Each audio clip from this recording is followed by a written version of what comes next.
Hi, Tom. I'm glad that we could have you here today. Hi, Alex. Thanks for having me.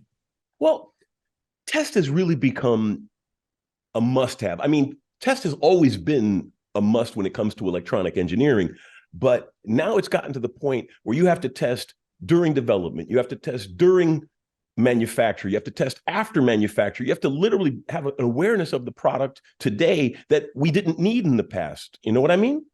Sure, it is the key for an organization who wants to ensure quality is in products that they're delivering to their customers. So it is that extra measure of confidence, or really the key linchpin in confidence that's being delivered along with the product.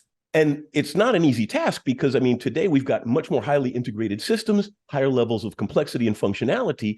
And the systems that have to test these pieces have to be faster, smarter. The lines on your ruler have to be closer together than theirs so you can measure it.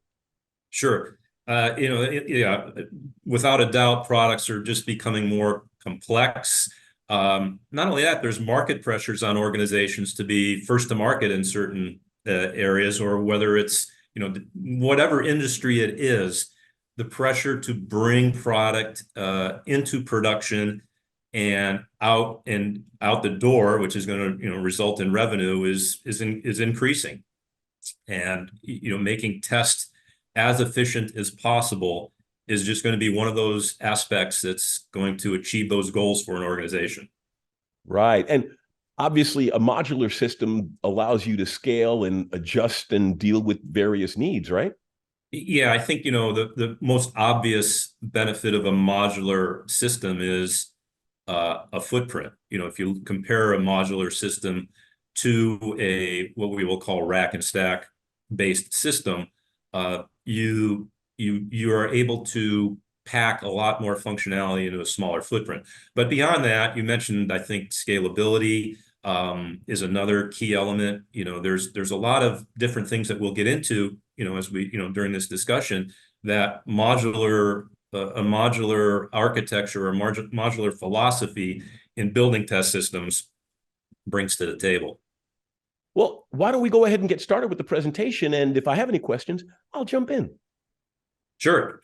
So yes, as you mentioned in the opening, we're going to be touching on modular test, and then specifically PXI as the platform, kind of like the de facto standard for modular test.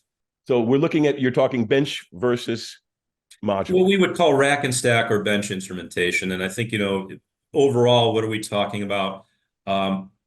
Today, we're really going to be focusing on automated test systems. So when we talk automated test systems, it's different than what I would call bench type testing. If you're doing some troubleshooting, or if you're in development of a product and prototyping it, where you're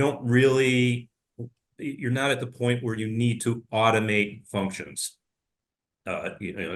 Typically in a bench type setting, you might be probing, and there's a lot of manual process that's involved during that test. When we talk automated test systems, we're talking about a number of repetitive tasks that you're using over and over to, whether it's taking a single measurement device and using that measurement device to touch many different test points on an article under test. Automating that process makes that much more efficient than if you were doing it manually. It removes the chance of human error. If there is an operator, a technician that's actually making those changes, automating that test is a way of avoiding any errors that a human touching it introduces. To do that, there's a couple of key elements when automating a test that are going to be present in a test system. You could have something like switching, which is what Pickering does.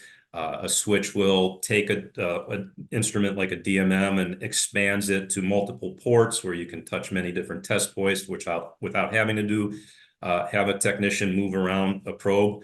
But the other key element in automating a test system, obviously, would be software.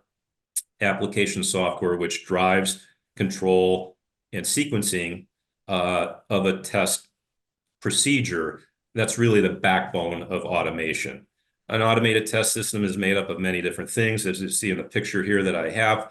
It could be a large multi-base system. It could be a smaller system with roll-up racks, but typically it's going to have some sort of power, instrumentation, signal switching, as I mentioned, and then cabling and a mass interconnect that might make that test system repurposed for and giving it the ability to test multiple different types of test products with a single test system.